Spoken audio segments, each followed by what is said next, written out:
What's going on, everyone? It is Doubtfull here, and today I have a Lillia Overexplained guide, probably one of the best, if not just strictly the best Lillia game I have played to date. If you want to learn how to play Lillia, make sure you watch this entire guide. When I do an Overexplain, basically I'm just going to be talking about a bunch of different Lillia topics. Basically anything I think of, I'm going to be explaining my pathing and basically just everything this game. So I'm going to go ahead and get started. The first thing I want to talk about is my rune choice. Right now, the optimal rune for Lillia is almost always going to be Dark Harvest. It gives you a lot of extra damage, and you will get a lot of kills with Dark Harvest that you would never get with Phase Rush. It also allows you to one-shot people with your combo once you get that Runic Echoes, which is really, really important. And I'll talk more about the combo later. But in this game in particular, I took Phase Rush, and that is because of all of the threats that were on the enemy team. Xin Shao, Xin Zhao, whatever you want to call him, he is a big threat to Lillia because he can point and click, get on top of you, knock you up with his Hail of Blades before you can get away, and then even slow you with his W. So we took Phase Rush for that. They also have a lot of other threats like Malphite that I want to be able to get away from. Basically, this was just a really scary game to pick Lillia. I almost didn't pick her. But Rek'Sai was banned, so I just went ahead and YOLO'd it. But I end up not getting a leash from Rakan here. This is a new clear that I do, by the way. I try to always start on the lane that I have two characters on. So if I'm red side, I start on my blue. If I'm blue side, I start on my red. Unfortunately, we didn't get the leash, so I do have to use my smite here. But what I do is I go red into Raptors, and if I was on red side, I would go blue into enemy Raptors, where I'm at right now, because most junglers will never, they don't go red Raptors. This is a pretty unique clear. Maybe Nunu, sometimes Hecarim does this. But what we do, we have our move speed stack, we have 5 stacks, we just run mid lane, gap close with the W, and just start autoing her down, or autoing him down rather, and we get him down to like 1/3 health, maybe even lower. And if Yone had been able to follow up there, we would have gotten a free kill there. But unfortunately, he was not. So Xin went for a level 2 gank top. I usually always follow this up, by the way, by going to these Raptors here. So I take the Raptors. Now I'm level 3 because I leech minion XP mid. And then I'm going to end up running into Xin here. And he's only level 2. Now, unfortunately, he does manage to smite, flash, and gap close, get away. Unfortunately, my Q doesn't land there. If the Q had landed, I would have been able to chase him down and get the kill. I thought it was going to land, so I didn't flash. Honestly, it probably would have been better if I just flash Q'd, but I just thought that Q was going to land. So unfortunately, he does get my blue, and he gets away. Lucian's very far behind because of that level 2 gank, and his wave is just really bad. So here, I know that Xin probably wants to do one more camp before he bases. He wants to be level 3, so I go in here and look for him, and I happen to find him here. And he makes this mistake of walking back in. He underestimates my damage, and I get that auto attack. You always want to get those auto attacks when you have red buff in. And yeah, we just kill him. We don't even need to use our flash. So then this camp is like pretty much prepped for me. I could have left it here and it would have despawned, but I do it so easily, and the majority of the gold is in this portion of the camp, so it doesn't really make sense, in my opinion, to leave that up. Obviously no potential for a dive top, so we just go down to clear Scuttle. Now here, I might have pinged it late, but I probably should have immediately been pinging that Xin is going to almost for sure immediately go to the bot Scuttle Crab. He might do blue first, but then he's going straight to the bot Scuttle Crab. And I'm just going to kill this Scuttle Crab myself, and then 900 gold is a pretty good amount to base on. Now I take, well, I actually don't have magical footwear. Usually you take magical footwear because you go Dark Harvest, magical footwear, Cosmic Insight.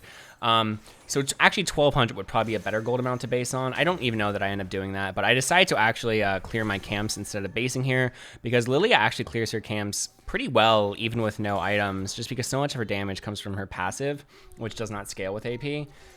So I come back here. I want to make sure I get my Raptors. I don't want Xin to take them. I throw the E out here to stall him. That was a pretty easy E to land. You want to be careful about shooting those longer E's because you miss out on a lot of damage. But we end up just running this guy down. And now Xin's out of position. I barely land that Q. We actually almost die here. It was a little bit close. But we get the double kill, and we're able to shove in this entire wave. So we just have so much XP and so much gold. This is going to be a game where I did decide to show this game where sort of everything goes right. Sometimes I like to show games where they're harder, but honestly, I feel like I did a lot right here. By staying on the map and just how much move speed I had, I was able to get to that fight. And I knew I would win because I had the level advantage over Xin, and also Yone is pretty strong. So I end up staying on the map here to try to get my full jungle item. I want to say it's 2250 is the AP jungle item cost. I think that's the same as Cinderhulk. And I believe I do end up getting that. I might have to sell my potion or something, but we base here, it's 525. We've got our ult, and we've got enough item for our Runic Echoes, which is pretty huge. 2150, wow, I was quite a bit off there actually, but 2150, we get that plus a pink ward. And now, so okay, we're against Xin Zhao. He's behind. We know he wants to gank to get back in the game, so it's very important that I have this pink ward. And I'm just going to try to defend my lanes and try to predict where Zin's going to go next. Now, he just went to his bot side, died. It's been a while since then, though, so honestly, he could kind of be anywhere. It's pretty hard to predict this. I want to say I go up here because his Raptors have respawned. Yeah, that's why I go up here. I don't have any camps on the bot side. His Raptors have respawned. And this is a pretty solid pink ward to drop. It kind of clears a lot of paths. Gives good vision to Yone. Yone is like our strongest member right now, so we kind of want to defend him. The Xin does end up getting the dragon there. That's something that he can do. Early dragons aren't a big deal. It costs Xin a lot of time and health to actually clear that, so I'm not too worried about it. We see a really good dive opportunity here. And I want to lead with my E and then ult and then kill. Unfortunately, Lucian just gets 100 to 0 there. I mean, unfortunately for him, it's kind of fine for me. I'm able to just clear this wave. I get the full wave. I get the kill. And then we start heading over to the scuttle crab that's about to spawn. Now, his red is spawning, but so is mine. We know he's in the bot side of the map still. So we know he's odds are he's going to our red. There's a good chance of that at least. We don't have any vision of it. I'm not sure what I'm going to do now. Don't have too much gold. I don't really want to base yet.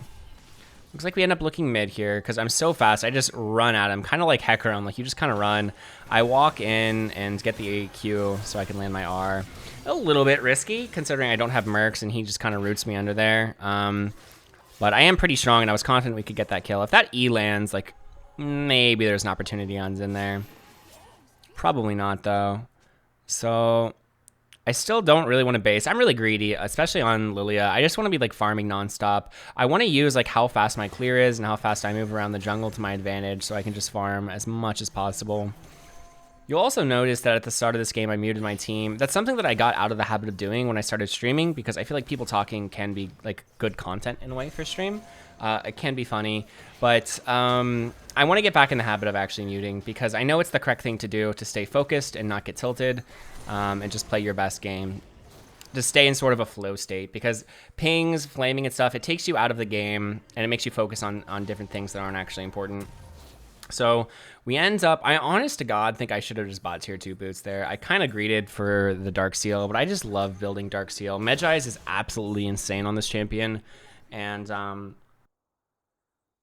especially when you have a lead, it's just really, really easy to stack assists and kills and get those stacks. And once you have Medjai's 10 stacks, you get that 10% move speed, which is just insane on a champion like Lillia.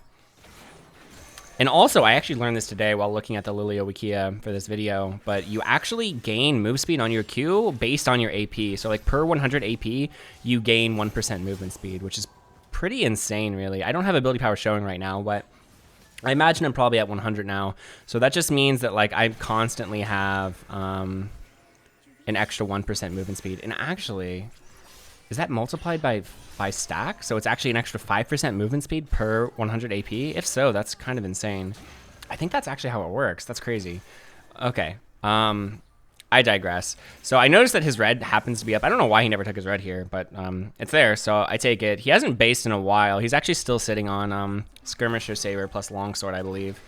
And we see him walking away there, so I just go onto the Herald. It's pretty obvious that he's probably going to look for that Scuttle Crab that's spawning bot side, but obviously this is better than that. Sort of value. This is boring to kill, so I'm going to sort of explain the combo really quickly on Lillia. So as soon as you have your Runic Echoes, you can one-shot just about any champion in the game. Maybe if they're like stacking a bunch of MR and HP, you can't. But what it is you land either your E or your Q. Preferably you land your Q. That's like the absolute max damage combo. But I'm going to have to talk about this for a second. So I get this kill here, whatever. Lucian dies again. Doesn't matter. So this wave is perfect for me. I can shove this wave in and then do a little bit of damage and then drop Herald once it's below 3 plates. That's how the best way to use Herald. You can't always use it like this, but if you can do this, it's absolutely insane. You'll see how much gold I got from all this. Like, I just took a full wave, and I'm going to get 4 plates of gold and the turret. Just an insane amount of gold. But anyways, the full combo, once you have your Runic Echoes, and again, you want Dark Harvest for this, but if you land your Q on someone, you press Alt, then as soon as they're sleeping, you throw out your E, you lob your E, which has like a little bit of time before it lands, and you immediately cast your W. So they should hit at about the exact same time. They shouldn't be able to dodge your W. And then you also want to use your Chilling Smite at that same time. Don't want to use any of that before. It all wants to be stacked at the same time. And that should kill just about anyone. You might have to land your second Q, which will be up by that point. You just kind of take a step back and Q. But that is the full damage combo, and that will one-shot virtually any champion in the game. You could also do it if somebody isn't building HP or MR, they're just a full squishy. Best example I can think of is like a Hecarim that builds like Sheen and like a Longsword or something like that, or a Kha'Zix that builds Warrior. You can actually just land your E at max range, or at any range at all. There is no max range for the E, but you land your E, and then you press R and your W, and then your backup in Q and Smite. And you also usually want to throw in an auto there too. I kind of skipped that step, but you want to throw in an auto as you walk away. Gonna take some practice. That probably sounds really complicated, but it's not that hard. Yeah. Anyways, I digress. So we had a full 3,100 gold. We got to buy Leandre's, which is absolutely insane. I land the E on MF there, and I get a Q onto Thresh, so we get the double ult. I flash over the wall to kill her, and we one-shot her through her heal because I'm just so insanely fed at this point. I get a 3-man Q there, get like a 2-man E or something, and I start to tank this, but I'm like, I thought better of it. I have a pretty big shutdown, and we just back off, and Yone gets the kill. So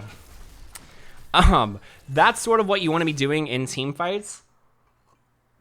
Obviously, I'm insanely fed in this game, but you want to look for those ult one-shots onto the carries if you can. Really, just any large ults are good. I didn't want to solo ult the MF there, so I waited until I got the Thresh as well before I cast that.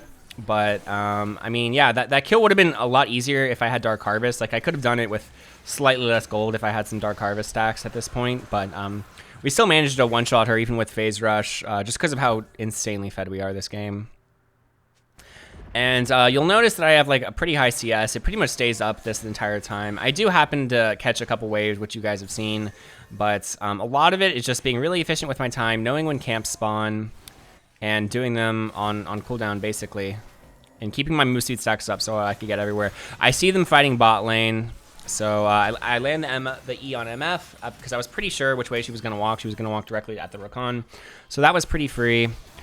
I walk into sort of zone the Xin Zhao or Xin Shao, whatever. We get that kill. Now Malphite's here. No idea why Malphite ran straight bot. Kind of weird. But he does. So we go on this turret, and then it reveals to us that, well, you can see it now. A Ryze is actually teleporting in right here. So we do finally go down. I wasn't expecting to see that. If I could have dodged that first Q, maybe I could have lived. Probably not, though. And we do finally die, giving over a pretty big shutdown to the Ryze, unfortunately. But we have a lot of gold at this point, and so from here, normally in this situation when I'm this fed, I'm going Medryze, but against this team comp, I was against like a Malphite and a Zen, like so many people that can just like force themselves on top of me, and I was pretty sure that I couldn't really avoid dying. Medryze you want to buy when you're pretty sure you can avoid dying. And I figured I was always going to die in these team fights. Like, I figured I was going to be hard focused. So we decided to go a tanky route. I was going to build the Zanyas, but then I thought better of it, and I realized that Malphite's going to be the one that's always on top of me. And Ryze also does a lot of damage. I wasn't too worried about the Zen or the Misfortune, so we decided to go the AMR route instead. I do think I made a mistake here. What is this item called? I can't remember what this item's called. Not Adaptive Helm. I can't remember what it's called. Abyssal Mask, that's what it is. This does increase your magic damage, but I want to say like 15% or something, but it has a very small radius, so it doesn't actually increase your like Q damage when you hit the outer ring, but it will increase your W, and when you're walking by, it should increase like the burn damage and stuff like that. It's not the best thing, but it's certainly not too bad. I predict the thing there, and since I got the double hit, I decided to go for it. Face tank that. I'm very tanky at this point, though that was admittedly pretty risky. I was afraid of getting Malphite ulted. So, yeah, we got another good pick there. That's honestly, at this point, me getting a little bit greedy, but I'm so strong, I decided to just plow through them. Going back to what I was saying, though, I do think that the Abyssal Mats was a little bit of a mistake here. I think Spirit Visage actually would have been better in this case because I have got a Recon and I've got a Rise, and we have our 5 Ravenous Hunter stacks, so that probably would have been the better purchase. This game in particular, there's really not too many great MR items. Usually when I'm building an MR item, it's going to always be Banshee's Veil because I want that 10% CDR. Like, all of that AP is insane. The shield's really nice for what we're trying to do as a champion. But in this game, again, I was just so sure that I was going to be getting attacked that I wanted to just build a bunch of HP and resistances to survive. So we decided to go for that. Again, should have gone for Spirit Visage. You'll see me land that E on the Malphite a couple seconds ago. It's very important to be able to land those E's. That's something that I've noticed. Your E is just very, very strong, and it's kind of an insane amount of poke, especially once you get Dark Harvest. So it's important to get really good about using those E's and not using them too recklessly. Let me think here. There was definitely something else I wanted to talk about here. Oh yeah, I'm maxing E. So I'm maxing E now. There was a time, I don't know if I said to max E or not in my last video on Lillia, but I've played over 200 games with this champion now, and I've seen what some of the IELO Lillia players are doing, and basically everyone's moved to maxing E second, and that's just because of how powerful this is in the mid to late game for getting picks and just poking. It's just an insane amount of damage, and your W is a lot less reliable. So I would recommend everyone go for the E max now. If you're good at landing the E's. I mean, if you can't land the E to save your life, then, well, you probably shouldn't be playing this champion. Actually, you should keep playing the champion until you can learn to hit those E's. But, yeah. So E-Max is what I would recommend. It increases the slow, increases the damage, and it's pretty nice. So we finish our Abyssal Mass. We get that extra 10% CDR, which is really nice. The champion scales really well with CDR. Because you're pretty much using your abilities off cooldown. You're going to throw your E off cooldown in the mid to late game when you're sort of posturing for team fights, and you're going to use your Q off cooldown for fights as well. So, in fights as well. Things we have to watch out for. We have our flash now, so we can watch out for Malphite ults and whatnot. This guy gets separated, and he's sort of getting cut off by our Yone, so we force him to ult out. And then I see the opportunity to go for a flash 3-man Q, so we go for it. And yeah, Yone just cleans up the rest of them. So it was a pretty clean fight. I don't know. We kind of just stomped this game really hard. From a learning perspective, I think I did do a lot of things right here. That was actually a 4v5. I forgot Lucian was top for some strange reason. But yeah, from like a learning perspective, I think there were a lot of things I did right, and there was a lot of stuff I could show and talk to about in this video, though most of your games aren't going to quite look like this. But Lillia is a very strong early to mid-game champion, and I would recommend doing that early path that you saw me do. You're not always going to get a kill from it. Like, I didn't get a kill from it this game, but usually you can get something out of it, some kind of pressure, or you can usually steal the enemy raptors, kind of set them behind a little bit. I pretty much do that path every single game now. Actually, wow, I haven't done just like a normal full clear on Lillia in so long. But it has been working out really well for me, and I would recommend it. It might take a little bit of practice. You might have some sort of int moments. You definitely want to make sure you don't do it against a champion that can beat you level 2. Again, obviously Xin can beat me level 2, but there's no world where Xin ever goes like red raptors. So I was really confident that that would still work. And Xin would have already been, if Xin was going to level 2 mid, he would have already been there because I took the time to do my raptors. And he did not, or he would never do that. And there's the 4th vote, yes. So it is over. That's the game. If you guys have any Lillia questions, let me know. I'm trying to become a bit of an expert on this champion. That's what I'm trying to. This game was only played in Diamond 1. I haven't actually played too many Challenger Lillia games, but I do want to play more. I really like this champion. She's so much fun. Hopefully she doesn't get nerfed because of competitive. It'll be really interesting to see how she handles the PvE items. But yeah, that's Lillia. So yeah, if you've got any questions, let me know, and I will catch you guys in the next video. Peace.